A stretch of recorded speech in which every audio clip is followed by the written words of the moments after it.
All right, the Right Fits. We are back here on I think it's the 19th of February, 2024. Some big things that have been going on. Donald Trump, he's sure winning the Republican primary. Joe Biden also killing the Democratic primary. It looks like our dream is gonna happen, and we're gonna have another wonderful election between those two. So I want to talk about them too in a little bit. Alexei Navalny died, if you know who that is. He's a Russian dissident, and he died in some Arctic Circle prison in Russia, which I saw a documentary on, and it looks like the worst place on earth. Like, it's literally like their version of I don't know, it's like Alcatraz, but in the middle of a frozen wasteland. It's crazy. A lot of people die there, I think, and it's very likely Putin had him killed one way or another, because he was talking all sorts of shit when he got. First, they tried to kill him. The Russians are known for killing dissidents with poison. They love poison. So first they tried to kill him with, I think, some what do they call it? Novichok agent. So some Cold War era poison that they developed and they're famous for using. That's what they tried to kill him initially, and this is like on a plane from him leaving Russia to go to Germany, and this happened, something like that. But his dumb ass is like, no, I have to, like, this is Russian people, really dumb. But he decides to go back to Russia in like this show of like, I'm doing this for my country. I mean, I would have taken the what do you call it's so funny, international politics, because Snowden goes over to Russia to escape persecution that he would get here, which is being thrown in jail for the rest of his life, which we're trying to do to Julian Assange right now, right? We're trying to get him extradited from England. But Alexei Navalny, since he's talking, his job is to talk shit about not the American government or the British government or whatever, but his job is to talk shit about the Moscow, the Russian government. So he got sent to prison for, I don't even know, I think like espionage type stuff. He got sent to their worst prison, and now he's probably froze to death.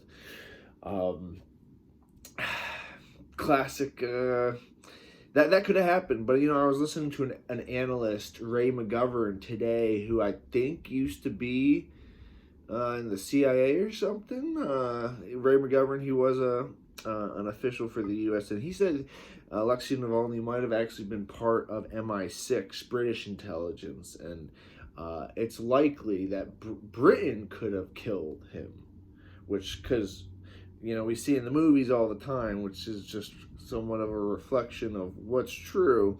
The CIA kills CIA agents all the time, I'm sure.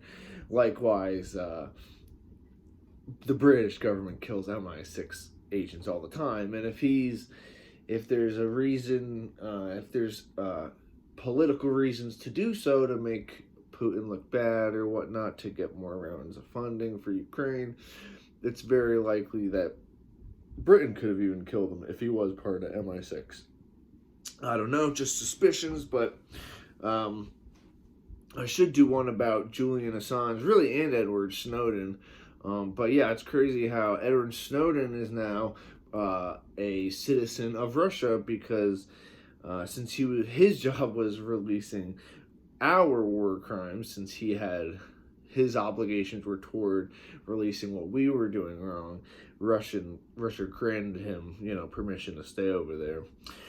So, and then Julian Assange is a whole other thing. That's WikiLeaks, and the U.S. government, I think he's like, I forget, he's Swedish or something, but the U.S. government has been trying to get him thrown in prison for the rest of his life, and he is.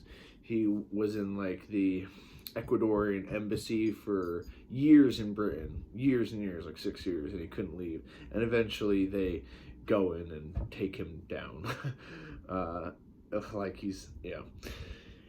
So you can see in the West and in the East, we don't have as free of journalism as we want, which leads into the 2024 presidential election in the U.S., who will become the new supreme leader of the planet, the ruler of Planetos.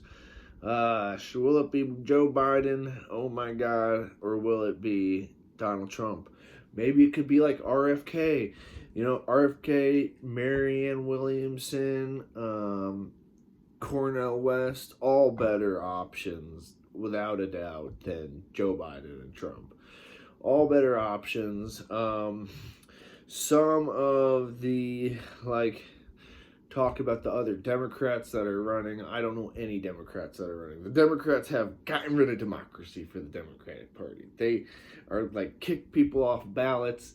They don't want anybody, Marianne, no one running, They don't want anybody on the ballot except Joe because he's so fucking old. He can't debate. He can't even defend his positions because he doesn't really know what's going on, which is the sad part. Thank God he at least got us out of Afghanistan before his brain went completely gone. But I think at this point, he's going to have a very hard time winning an election, and his polls are the lowest historically that anybody has ever gone into an election. No one has ever, I should say it this way, no one has ever gone into an election with this bad of poll numbers, which is 38% approval, something like that, I think, and won. So it's very likely Trump could win again. Obviously, Trump has, I would say, by far the best chances of winning. Then Biden, I would put it at a good 60, at least. I would put it at least 55% that Trump is going to win, maybe 40 that Joe Biden could win again. But again, his mind, and this is coming from me, I'm more of Democratic voting, Democratic leaning, I like parts about Trump that most of the other Democrats don't have, or most of the other Republicans don't have. I can't stand most of the Republicans, Vivek, I don't mind him because at least he's got some, principles. Yeah. American politicians' principles are not high on their list of things that they do or, have. So Nikki Haley, oh my God, she's just would be terrible. Just she's George Bush, in a suit. Trying to think who else is running. Who cares right at this point? Ron DeSantis, he's done. He can't compete. It's Trump. Maybe a little bit. The wild card is gonna be RFK. He Jr. Right? He's gonna be the wild card because I think he's polling at close to 20%, which is the highest. Any non-major party, non-Democrat or Republican has been since I don't know. Since the last guy who was really big, I forget, was that Ross Perot or something? I forget his name. It was back in the 90s or something, but 2000 election, I forget. But yeah, he's the wild card, but he's still, man, the media owns our politics so well, truly. This is how our government's made up, right? Our government has three. They have the news sources, which they have paper sources, right? New York Times, Wall Street Journal. They have those, and they either lean a little right or a little left. As long as they all agree around the same things, like you see with Israel, right? They all essentially are pro-Israeli war, or they're just pro-war, period. All the networks, right? So you can look at the TVs. The TVs are the easiest ones to mark out. Fox is the Republican propaganda. CNN, MSNBC, Democratic propaganda. Now you can disagree with that, but I don't think you understand how the system works if you disagree with that. But that's okay. You can still learn from them, and you can still enjoy them, and you can still get something out of them if you watch them. You don't just, you have to take in biased sources and know how to filter them to actually get to somewhat of the truth, right? And right now, the Democratic media is going hard for Biden to make sure he appears like he can make it through another 4 years. But it's really not working on the American public. I feel like the American public, Democrat, Republican, Independent, you just look at a guy that old and a guy with the inability to form coherent sentences, know what presidents are where, he talked about the French president from the 90s. He's been around that long where he's talking about a president from a country from 30 years ago. You know what I mean? Crazy stuff. He mixed up the Egyptian and the Mexican president. That was his last gaffe, which is like El Sisi and AMLO are totally different people, right? So, it's crazy, right? Crazy to have another rerun of this election and not have better choices. RFK is a better choice, I truly believe. Right now, what I'm thinking, I can't vote for Joe Biden. He's just too gone. The Democratic Party's too gone. They're not even Democratic anymore. What they've needed to do since Obama is change things. They've needed to push some sort of a new kind of New Deal. They've needed to do that. Or, when Obama took over in the 2008 collapse of the economy, we really needed something to change. Instead, we did this Band-Aid patchwork, fix the tape around the leaky hoses, and you just push the leak someplace else until eventually you see what's going on with inflation right now, the devaluing of our dollar, the inability for us to manufacture stuff at home and keep our economy afloat while we're spending so much money. We used to be able to spend so much money because we made so much stuff. We don't anymore, really, because companies can make more money sending it abroad, right? And yeah, there's a lot of scandalous stuff done in the economic sector, because this is fundamentally in America, we're a capitalistic society, and I fully believe our politicians do not, they don't worship, they don't defend the Constitution, they don't defend democracy, what they do worship and defend is capitalism. Because that's what makes them money. That's what truly gives them their influence, power, and overall feeling of worth, I believe, at the end of the day. And that's what, our society tells us. That's what, right? Yeah, that's like the ultimate position is to be very wealthy, right? That's how you get respect and power and all that stuff. And in our politicians' eyes, they've essentially, this is both parties too, Democratic and Republican, they have taken our tax dollars and essentially started funneling them toward private organizations that lobby them, right? So those companies lobby them, right? Get them to change the laws to whatever to benefit them. But it doesn't filter back and help the people. Tax dollars are meant to filter back and help the people. That's why we give the tax dollars in the first place. The tax dollars are not meant to go and make a couple people and corporations rich. Now it is. That is what our economy is. It's a transfer system, right? Where that is, because that's the unfortunate feedback system of capitalism, right? Where if you worship money and capital gains is the root of all good, then the people with the most capital gains can use their capital gains how they want.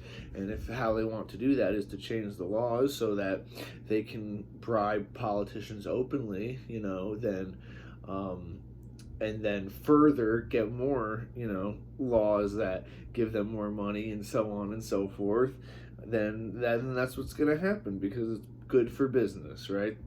The CEOs are obligated in a system like ours to do this for the shareholders if they can. So, that's why you see like SpaceX take over NASA, pretty much doing a lot of what NASA has done. And I'm not saying that's a bad thing. Elon Musk, I do believe, is borderline genius, like Thomas Edison of our time. I do believe that he's no god. People make him out to be a god.